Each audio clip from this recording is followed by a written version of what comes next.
What's up, people? It's the Gamer back with another opinion for y'all, and today I'm going to be breaking down which characters I think are most likely to make it into Dragon Ball Fighterz Season 3 and why. Now, mind you, these aren't characters that I would personally like to see. I'm going to make a separate video of characters I'd like to see make the game, but these are characters that I think have a really high chance of making it in the game based on ArcSystem's track record. Starting off that list, I think Brienne has a really good chance of making it in the game. Now, I know the reception of her as a character is mixed. I know a lot of people who hate her as a character and think she's awful, and a lot of people who think she's pretty cool and pretty unique. I kind of side on the latter. I think Brienne is fine. I think her uniqueness is what makes her a great character personally, but I think she has a very high likelihood of making it in Season 3, mostly because of her uniqueness. ArcSystem Works with the Fighterz rollout of characters have definitely shown a tendency to slide towards characters who have very unique fighting styles and bring something different to the table rather than just another character who can throw a Kamehameha. And I think Brienne is the poster child of that, at least for Dragon Ball Super characters. She has those arrow attacks, she has the rolling attacks, she can make herself big, she can shoot blasts out of her mouth. Brienne has some of the most unique and comical attacks that we've seen in modern Dragon Ball in years. Not to mention, she's a female character, and if you look at ArcSystem's Works, again with the rollout of this game, they definitely show a bit of a preference for female characters. I don't think it's a coincidence that Android 21, who's the main antagonist of the game, is a woman. Dragon Ball games are notorious for being very light on female fighters. For years, we usually just had Android 18, and that's it, because there's not a lot of female fighters that are strong enough to warrant being included into a Dragon Ball game.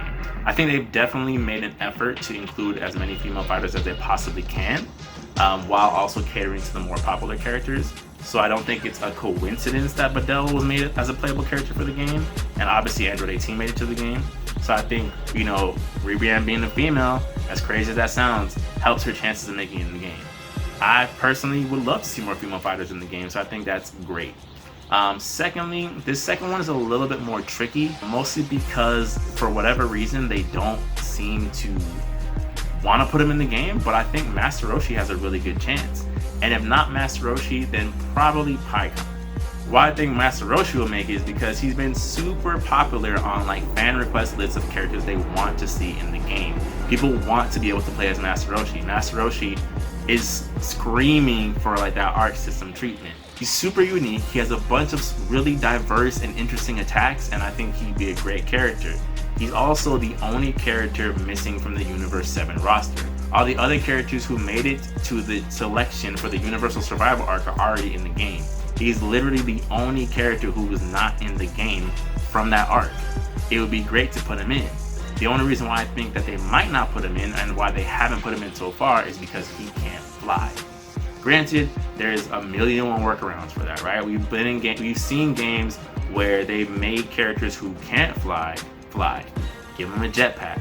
Give him that little flying turtle that he spins around on. Put him in the game. But I can understand, especially based on the mechanics of the game, why it might not be plausible to put Master Roshi in the game. Which is why I also offered Pikkon as an option. And I know Pikkon is not as requested as, say, Master Roshi, but Pikkon again speaks to that very unique playstyle that ArcSystem tends to go for. Pikkon is definitely one of the most original characters from the original Dragon Ball Z series. He might be filler, but he has a bunch of attacks that no other character has access to or has ever used. I think it'd be great to have Pikkon in the game. The third person that I think is probably going to make it, or is almost a guarantee to make it, is Kefla. Again, female character, the fusion of two female characters who are also very popular. Super unique moveset. There's so many things about her that makes her really, really cool and really, really different. Even though her personality is pretty similar to all the other Saiyans we've encountered in the Dragon Ball Super franchise. But I think Kefla is pretty much a given.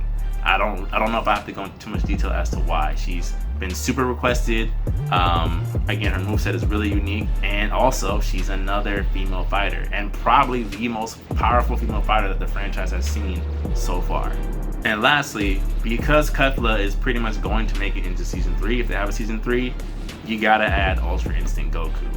I'm definitely one of those people who has had enough Gokus for Fighterz. I get it. He's the main character.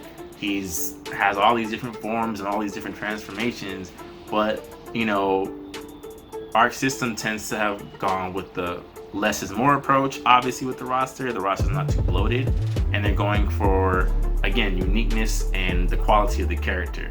But why I think Ultra Instinct Goku is a shoo-in for Season 3 is because, again, Goku is the main character. You know, people love Goku. I like Goku.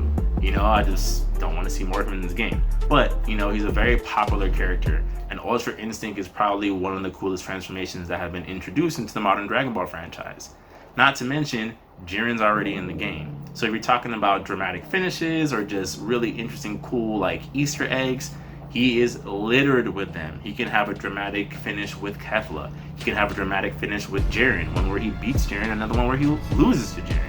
He can have a transformation similar to Frieza where he goes from black to silver here. There's so many things you can do with the character. Plus, you know, at the end of the day, they gotta sell that season pass, right?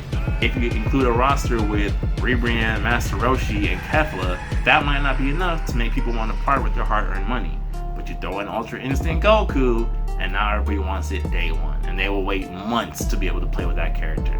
So that is why I think those four characters, Brienne, Master Roshi or Pikkon, Kefla, and Ultra Instinct Goku have the best chances of making it into Season 3 of Fighterz. But what do you think? Let me know, leave a comment, and we'll discuss it.